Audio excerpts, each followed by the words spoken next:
Marie Waters, I'm sure, has got something to say about this from Sharia Watch. We also want to talk to her about her bid to be the leader of UKIP, and I'm delighted to say she joins us now. Hi, Anne-Marie. Hi, John. How are you? I'm very well, thank you. Talk to me, first of all, about Barnardo's. What do you make of them using a white girl to illustrate FGM? Oh, it's desperation, isn't it? It's this desperation. It's coming from everywhere. Desperation to persuade us that we're all alike. There's no difference between, and this is aimed at Western Europe. They may use Russia. I didn't see they use Russia, but this is aimed at us in Britain and in Western Europe. And to persuade us that we're all alike. So there's no problem if we bring millions of people from across Africa and the Middle East, because we're all alike anyway. And obviously to disguise the kind of practices that are coming here, and to make us think that this is it happens everywhere. It doesn't. And I do wonder about Barnardo's. I mean, I asked them if they know what at-risk means. It requires a bit of evidence. And when you're aiming it at a British audience, which they are, it should have been a Somali girl. Or if not, show us that there's evidence that white girls are at risk in Britain. They're not. So I wonder about their judgment at all. Do you think it is part of an agenda, though, to deliberately kind of deflect and say, look, it isn't just about one community or certain communities? It's just a politically correct agenda in action in this particular, it manifests itself differently everywhere. In charities, it's manifesting like this. It's the PC underlying vibe they're trying to say that we're all alike. This is it. This is a constant battering from all corners. We're all alike. There's no difference between you and Somalia, so there's no problem if we bring Somalia over here, and disguising the real problems. And of course, you don't want to make non-white people look bad. Let's be frank about it.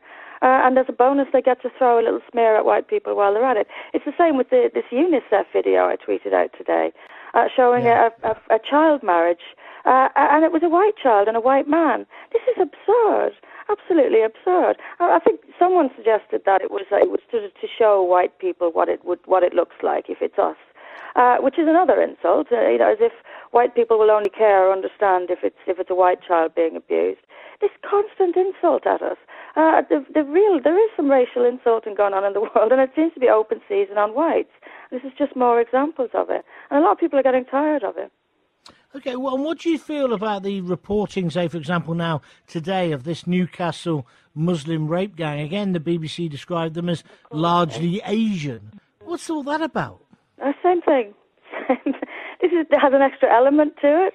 Of course, we have to cover up the Muslim part, and we'll do that by calling them Asian. And it's funny that we never hear "not all Asians" when Asians are blamed for raping children. And it's absolutely incredible. The messages are constant. They're coming from everywhere.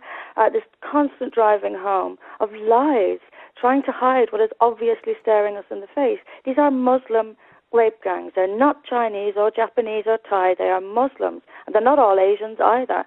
Some of them are North African, and it's happening all over Europe. And we'll do anything but face the truth about it. Even insult an entire continent, no problem. It's an insanity. It really is. It's 1984. It is really created. They're trying to create an alternate reality that they're trying to sell us, while the real reality is happening in front of us. And it's mass confusion. It's manipulation.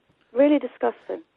Now, your views, of course, are getting you into trouble because you want to be the leader of UKIP, but many people in UKIP think exactly what you've just said is a reason why you can't be the leader. What do you make of that? Well, look, there are I really believe there are millions of people out there who agree with me. If they could hear what I'm saying, they would agree with me. It's just common sense stuff, observation of reality. Now, the problem a lot of people in UKIP have is how I say things. I'm saying things, how people out there say things. We cannot do this polished, every word poured over so that we don't say the wrong thing. No, people out there want real people as politicians who'll actually say what they think. There's a real appetite for it. And UKIP is going to have to just grow a spine and be a bit braver and respond to what people are actually looking for, which is honest passion and politicians who actually say what they think. And I'll keep doing it. You say that, but as I say, many people now are trying to stop you. Do you think you are going to be allowed to stand in the end? No, I don't. I've said that all along. I don't think they will. I don't think they will let me stand. The risk is too big. And I think it would be preferable there will be a bit of a few people who'll be upset about it, but they'll sort of weather that storm. I think it would be preferable to risking letting me win.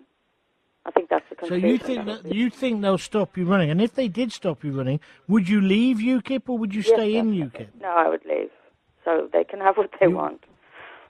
And then what would you do? We'll see. We'll see. I'm definitely not going anywhere. So we'll see what to do next. But I can't. I mean, how could I stay a member of that party? It's completely, they're completely ignoring the support that I have. Playing the game, the politically correct game of not letting anything too edgy or too dangerous be said. It's not the party that I thought it was then. Anne-Marie, thank you for joining us. Anne-Marie Waters, she wants to be the leader of UKIP. She's from Sharia Watch. What do you make of what she had to say?